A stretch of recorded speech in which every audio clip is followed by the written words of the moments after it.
আসসালামু আলাইকুম সম্মানিত দর্শক মণ্ডলী, আপনারা দেখতেছেন এখানে হাজী সাহেবগণ হজ করার উদ্দেশ্যে পবিত্র মক্কা শরীফে পৌঁছেছে। তারা এখন মুজদালিফায় অবস্থান করতেছে। মাশাআল্লাহ, এই দেখতেছেন লাখ লাখ হাজী সাহেব ওনারা মুজদালিফায় অবস্থান করবেন। মুজদালিফা থেকে আরাফায় যাবেন।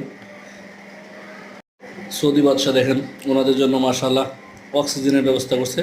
সব সময় উনি শীতল শীতল একটা ভাব থাকে এত গরমের মাঝেও। মাশাআল্লাহ, আলহামদুলিল্লাহ।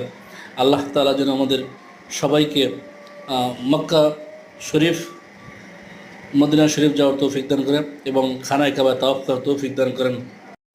আমাদের প্রিয় নবী হযরত মুহাম্মদ সাল্লাল্লাহু আলাইহি সাল্লামের রওজা শরীফ জিয়ারত করার তৌফিক দান করেন। সবাই বলে আমিন আমিন সুম্মা আলহামদুলিল্লাহ। আলহামদুলিল্লাহ। আল্লাহ তুমি আমাকে যাওয়ার তৌফিক দান করেন ইনশাআল্লাহ।